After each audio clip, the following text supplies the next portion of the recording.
Hi friends, அனைவருக்கும் வணக்கம். இன்றைக்கி நம்ம இந்த வீடியோவில் என்ன பார்க்க போகிறோம்னு சொல்லிட்டு பார்த்தீங்கன்னா, ரொம்பவே சுவையாகவும் நல்லா கிரிப்ஸியாகவும் மொறுமொறுன்னு வீட்டிலே எப்படி ஹெல்த்தியாக சமோசா செய்யலாம் அப்படின்றத பார்க்கலாம். ஏன்னா நம்ம நிறைய பேர் ட்ரை பண்ணியிருப்போம். நமக்கு வந்து அந்த வீட்டில் அந்த டீ கடை ஸ்டைலில் கிரிப்ஸ்னஸ் வந்து நமக்கு வராது, மொறுமொறுன்னு. அதுக்கு நான் என்ன சீக்ரெட் வந்து யூஸ் பண்ணேன் அப்படின்றத உங்கள் கூட ஷேர் பண்ணுறேன். அந்த சீக்ரெட் நீங்கள் தெரிஞ்சுக்கணுன்னா வீடியோ ஸ்கிப் பண்ணாமல் பாருங்கள். அதே மாதிரி நீங்கள் இப்போ தான் நம்ம சேனலை ஃபஸ்ட் டைம் பார்க்குறீங்கன்னா மறக்காமல் நம்ம சேனலை சப்ஸ்கிரைப் பண்ணிக்கோங்க. வாங்க இப்போ எப்படி செய்யுதுன்னு சொல்லிட்டு வீடியோக்குள்ளே போயிட்டு பார்க்கலாம். நான் வந்து ஃபஸ்ட்டு அதுக்கு 1 கப்பு கோதுமை மாவு தான் எடுத்துருக்கிறேன். ஏன்னா நிறைய பேர் வந்து மைதா மாவு எடுத்துக்குவாங்க. மைதா மாவு வந்து நம்ம உடம்புக்கு வந்து அவ்வளோ ஹெல்த் இல்லை. அதனால நான் வந்து கோதுமை மாவு தான் எடுத்துக்கிறேன். கோதுமை மாவு வந்து இந்த கப்பில் 1 கப் நல்லா ஜலிச்சு எடுத்து வச்சுருக்கிறேன். அதுக்கப்புறம் கொஞ்சமாக அதுக்கான சால்ட் எடுத்துருக்கேன். இந்த வீடியோ செய்கிறது, இந்த சமோசா செய்கிறது டைம் பார்த்தீங்கன்னா நைட்டு 9 மணிக்கு மேலே.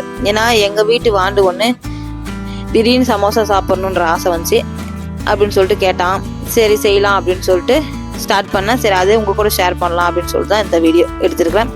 நம்ம கொஞ்சமாக உப்பு போட்டு தண்ணி ஊற்றி கொஞ்சம் கொஞ்சமாக நல்லா சப்பாத்தி மாவு பசத்துக்கு பிசைஞ்சிக்கலாம். மெயின் வந்து நல்லா பிசைகிறது தான். நல்லா நம்ம எந்த அளவுக்கு பிசைகிறோமா அந்த அளவுக்கு நல்லா சாஃப்டாக வந்துடும் மாவு. நல்லா இந்த மாதிரி கொஞ்சம் அழுத்தினா கை உள்ளே போகணும். அந்த மாதிரி பிசைஞ்சு நம்ம உண்டை பிடிச்சி வச்சுக்கலாம். உண்டை பிடிச்சி நம்ம அதுக்குள்ளே உள்ளே வைக்கிற ஸ்டஃபிங் ரெடி பண்ணுறதுக்குள்ளே உண்டை பிடிச்சி வச்சுட்டா ஒரு 10 நிமிஷம் மாவு ஊறிடும், சரியாக போயிடும். நான் வந்து ஒவ்வொன்றா மாவு பிடிச்சிக்கலாம். ஏன்னா நம்ம இப்போ பூரி போடுறோன்னா சின்ன சின்னதாக பிடிக்கலாம். இது வந்து நம்ம தேய்ச்சி நல்லா கட் பண்ணணும். அதனால் கொஞ்சம் பெருசாக உண்டை பிடிச்சி வச்சுக்கலாம். அப்புறம் இதுக்கு தேவையான பொருள் 2 தான். என்னென்னா வெங்காயம், சின்ன 2 வெங்காயம், மீடியம் சைஸில் 2 வெங்காயம் எடுத்துருக்கிறேன். அதுக்கப்புறம் கோஸு, நான் இவ்வளோ தான் போடுவேன். நிறைய பேர் வந்து பீன்ஸு, கேரட்டு, அதுக்கப்புறம் உருளைக்கிழங்கு இதெல்லாம் கட் பண்ணி போடுவாங்க. நிறைய பேர் வெறும் ஆனியன் வச்சு கூட செய்வாங்க. நான் வந்து இன்றைக்கி வெங்காயமும் அதுக்கப்புறம் கொஞ்சமாக கோஸும் எடுத்துருக்கிறேன். நல்லா இருக்கும் சாப்பிட்றதுக்கு, ரொம்பவே டேஸ்ட்டாகவும் அதே மாதிரி கிரிப்ஸியாகவும் இருக்கும் சாப்பிட்றதுக்கு. ஏன்னா நம்ம வந்து இப்போ டீ கடையில் போனால் நம்ம கண்ணுக்கு ஃபஸ்ட்டு தென்பட்டுச்சுன்னா சமோசான்னு ஒன்று தென்பட்டுச்சா கண்டிப்பாக யாருமே சமோசா சாப்பிடாம வரமாட்டாங்க. நிறைய பேர் வந்து சமோசாவுக்கு அடிக்டாகவே இருப்பாங்க. எனக்கும் ரொம்பவே பிடிக்கும். சின்ன பசங்கள்லேருந்து பெரியவங்க வரைக்குமே எல்லாருக்குமே சமோசானா யாரும் பிடிக்காதவங்களாம் இருக்க மாட்டாங்க, சரிங்களா? தேவையான பொருள் வந்து கோஸும் வெங்காயமும் கட் பண்ணி எடுத்துனாச்சு. அதுக்கப்புறம் இது வணக்கலாம். என்னடா இது வானில் எப்படி இருக்குன்னு சொல்லிட்டு நினைக்காதீங்க. என்னதான் எத்தனை பாத்திரம் புது பாத்திரமா இருந்தாலும் ஒரு சிலருக்கு வந்து நம்ம எந்த பாத்திரத்தில் செய்கிறோமோ ரெகுலராக அந்த பாத்திரத்தில் சமைச்சாதான் ஒரு திருப்தி வரும், ஒரு சாட்டிஸ்ஃபேக்ஷன் வரும். எனக்கும் அந்த மாதிரி தான். அதுக்கப்புறம் சரி வெங்காயம் வணக்கலாம்னு சொல்லிட்டு எண்ணெய் ஊற்றி கொஞ்சமாக சூடு ஏறினோடனே ஆனியன் மட்டும் போட்டுக்கணும். வதக்க ஆனியன் போட்டு ரொம்பலாம் வணக்கணும்னு அவசியம் இல்லை. சும்மா லைட்டாக அந்த பச்சை வாசனை போயிட்டு லைட்டாக அந்த கொஞ்சம் கலர் மாறின உடனே நம்ம இப்போ கட் பண்ணி வச்சுருக்கிற கோஸை போட்டு வணக்கலாம். இப்போ நம்ம போடுறது வந்து இவ்வளோ கோஸாக இருக்கும். ஆனால் அது வணங்கினோடனே கொஞ்சமாக ஆகிடும்.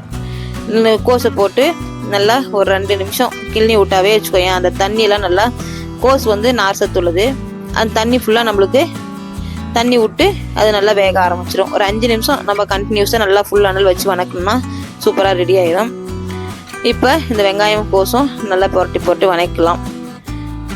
அதே மாதிரி சமோசாவில் ஸ்வீட் சமோசா கூட செய்வாங்க. கண்டிப்பாக நெக்ஸ்ட்டு அது செய்யும்போது அது உங்கள் கூட ஷேர் பண்ணுறேன். அப்புறம் வந்து கோஸுக்கு நம்ம கொஞ்சமாக உப்பும் கொஞ்சமாக மஞ்சத்தூளும் போட்டுக்கலாம். ஏன்னா அது வணங்கிறதுக்கோசரம் உப்பு போட்டு நம்ம சும்மா ஒரு 2 செகண்டு வணக்கினாவே கோஸ் வந்து நல்லா சுருண்டு வந்துடும். அதே மாதிரி இருக்கிற குவான்டிட்டியும் குறைய ஆரம்பிச்சிடும், சரிங்களா? நான் எடுத்த மாவு வந்து ஒரு 6 உருண்டை தான் வந்துச்சு. அந்த 6 உருண்டையே குறைஞ்சபட்சம் 24 சமோசா வந்துடும், சரிங்களா? கோஸு வணங்க நமக்கு வந்து குவான்டிட்டி குறைஞ்சிரும். உங்களுக்கே பார்த்தா தெரியும். இப்போ இந்தளவுக்கு வதங்கினோடனே நமக்கு காரத்துக்கு தேவையான மிளகாத்தூள் போட்டுக்கலாம். நான் எப்பவுமே மிளகா போடுறதோட தூள் தான் வந்து ரொம்பவே லைக் பண்ணுவேன். ஏன்னா மிளகா டேஸ்ட்டோட தூள் வந்து ரொம்பவே டிஃப்ரெண்ட்டாக டேஸ்ட் இருக்கும், நல்லாயிருக்கும். அது மிளகாத்தூள் போட்டு ரொம்ப நேரம் வணக்கினா அது வந்து கருகின வாசனை வந்துடும். சும்மா ஒரு புரட்டி நம்ம அதை எடுத்துடலாம். பார்க்கவே சும்மா அவ்வளோ ஒரு இதாக இருக்கும். இதை வந்து அப்படியே சாப்பிடுவாங்க பசங்க, ரொம்பவே விரும்பி சாப்பிடுவாங்க. சாதத்தை வச்சு ரசம் மட்டும் வச்சு இந்த மாதிரி செஞ்சுட்டா சும்மா பஞ்சாக பறந்து போயிடும். அவ்வளோதான். இது வந்து உள்ளே வைக்கிற ஸ்டஃபிங் ரெடி ஆயிடுச்சு. உங்களுக்கே தெரியும், பார்க்கவே கலர் சும்மா எவ்வளோ அழகாக இருக்குன்னு சொல்லிட்டு அப்படியே பார்க்கவே சும்மா நாக்கு டெம்டிங் ஆகும், அந்த மாதிரி இருக்குது. இப்போ அது போதும். அது எடுத்து வச்சுட்டு அடுத்தது நம்ம தோசை தவா வச்சு மாவு பிசைஞ்சு வச்சோம்ல ஒரு 7 உருண்டை மாவு, பாருங்கள் எவ்வளோ ஒரு சாஃப்டாக இருக்குது. இந்த மாவு வந்து நான் ஃபுல்லாக தேய்க்கல. ஏன்னா இந்த 7 உருண்டை வந்து 28 சமோசா வரும். பசங்க வந்து பாதி ஸ்டப்பிங் ஆல்ரெடி காலி பண்ணிட்டாங்க எடுத்து, அதனால ஃபுல்லாக வராது.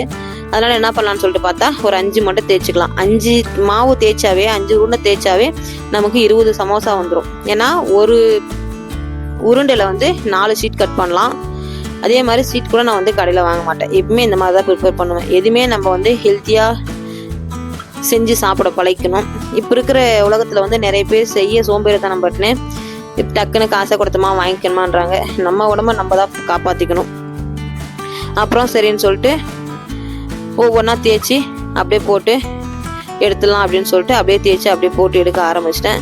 ஒரு சிலர் வந்து என்ன பண்ணுவாங்க, இந்த மாதிரி செய்கிறவங்க கூட அது தேய்ச்சி வச்சுட்டு போடுவாங்க. நம்ம அந்தளவுக்கு டைம் இல்லை, அந்தளவுக்கு நமக்கு பொறுமையும் கிடையாது. அதனால் என்ன பண்ணுவோன்னு சொல்லிட்டு பார்த்தீங்கன்னா அந்த பக்கம் மீடியமான அனல் வச்சுட்டு, ஏன்னா ரொம்ப அனல் வச்சா தான் கருகிடும், மீடியமான அனல் வச்சுட்டு அதுக்கப்புறம் இந்த மாதிரி தேய்ச்சிடுவேன். தேய்க்கும் போதும் நம்மளுக்கு நல்லா மெலிசா வரணும்னா ஃபஸ்ட்டு என்ன பண்ணணும்னு சொல்லிட்டு பார்த்தீங்கன்னா ஃபஸ்ட்டு கொஞ்சமாக ஆயில் போட்டுக்கணும். ஆயில் போட்டு நல்லா ஃபஸ்ட்டு கொஞ்சம் பாதி தேய்ச்சி முடிச்சுட்டு அதுக்கப்புறம் நல்லா நம்ம அது மேலே மாவு போட்டோம்னா நம்மளுக்கு நல்லா ஒரு மெலிசா வரும் தேய்க்க. அந்தளவுக்கு நல்லா எந்த அளவுக்கு நம்மளுக்கு மெலிசா தேவையோ அந்தளவுக்கு மெலிசா தேய்க்க வரும். இதே மாதிரி இருக்கிற அந்த சப்பாத்தி மாவு ஃபுல்லாக தேய்ச்சி நம்ம போட்டு எடுத்துக்க வேண்டியது தான். ஒவ்வொன்றா தேய்ச்சும் போடலாம், பட் இருந்தாலும் அதுக்கு வந்து ரொம்பவே டைம் ஆகும். அவ்வளோதான், லைட்டாக சும்மா சூடு ஏறினோடனே எடுத்துட்டு நம்ம இருக்கிறத ஃபுல்லாக ஒவ்வொன்றா போட்டு எடுத்துக்கலாம். 5 சப்பாத்தி வந்து தேய்ச்சி எடுத்தாச்சு. அதுக்கப்புறம் கொஞ்சோண்டு மைதா மாவு வந்து சைடில் நம்ம ஒட்டுறதுக்கு வந்து எடுத்துருக்குறோம். கொஞ்சமாக நல்லா திக்னஸ் இதில் கலக்கி கொஞ்சம் கெட்டி இல்லாத ரொம்ப தண்ணி இல்லாத மீடியமாக இதில் கலக்கி எடுத்துருக்கோம். அதுக்கப்புறம் வானல் வச்சு அதுக்கப்புறம் எண்ணெய் ஊற்றி விட்ருக்கோம். எண்ணெய் ஊற்றி சிம்மில் வச்சுட்டா அதுக்குள்ளேயே அது சூடு ஏறிக்கும். நம்ம எடுத்துருக்கிற 5 சப்பாத்தி வந்து நல்லா 4ஆக கட் பண்ணிக்கலாம். 4ஆக கட் பண்ணிக்கலாம், நம்மளுக்கு தேவையான சைஸ் வந்துடும். 4ஆக கட் பண்ணால் நம்மளுக்கு இந்த மாதிரி முக்கோணம் ஷேப்பில் வரும். முக்கோணம் ஷேப்பில் இருக்கிறது வந்து நம்ம இந்த முனையும் அந்த முனையும் ஒட்டி வச்சுக்கலாம். ஃபஸ்ட்டு இது ஒட்டுறது தான் வேலை. ஒட்டி நம்ம உள்ளே பேக்கிங் பண்ணிட்டோம்னா ஈஸியாக டக்குன்னு ஒரே 2 நிமிஷத்தில் 5 நிமிஷம் டக்குன்னு எவ்வளோ சமோசா இருந்தாலும் போட்டு எடுத்துடலாம். இந்த மாதிரி தான் ஒவ்வொரு சமோசாவும் ரெடி பண்ணான்னு. இதில் வந்து எனக்கு 20 சீட் வந்துச்சு 5 சமோசாவில். ஈஸியாக நம்ம இந்த மாதிரி சீட் ரெடி பண்ணிக்கலாம். இதே மாதிரி இருக்கிறத ஃபுல்லாக ரெடி பண்ணிக்கலாம். வாங்க, ஃபுல்லாக ரெடி பண்ணி ஆச்சு. இப்போ உள்ள நம்ம வந்து ஸ்டஃபிங் வச்சு சமோசாவும் ரெடி பண்ணியாச்சு. பார்க்கவே ஷேப் வந்து எவ்வளோ சூப்பராக இருக்குது பாருங்கள். இது மாதிரிலாம் செஞ்சு வச்சுக்கணும்னா டக்குன்னு ஒரே 5 நிமிஷத்தில் மீடியமான அனலில் ஆயிலை வச்சு நல்லா கொஞ்சம் மீடியமாக சூடு ஏறினோடனே நம்ம டக்குன்னு போட்டு பொரிச்சு எடுத்துடலாம். அது போடும்போது அந்த எண்ணெய் அந்த பபுள்ஸ் வர்றதை பார்த்தாவே ஒரு அவ்வளோ அழகாக இருக்குது. நம்ம சமோசா வந்து திக்னஸ் கொஞ்சம் கம்மியாக இருந்தாலையும் ஆயிலில் போடும்போது அந்த சுட்ட எண்ணெயில் போடும்போது அது அப்படியே சும்மா உப்பி வர்றதை பார்க்கும்போது அவ்வளோ ஒரு நல்லா இருக்கும். அது பார்க்கறதுக்கு ஒரு தனி ஃபீல், அது வந்து சொல்ல முடியாது. இந்த மாதிரி தான் சமோசா அந்த மாதிரி மீடியமான அனலில் வச்சு நம்ம எடுத்துக்கலாம். ஆனால் கொஞ்சம் அதிகமாக வச்சு என்ன ஆயிரும்னு சொல்லிட்டு பார்த்தீங்கன்னா கருகிடும். அதனால் இந்த மாதிரி மீடியமாக அனல் வச்சா ரொம்ப வேகணும்னு தேவையில்லை.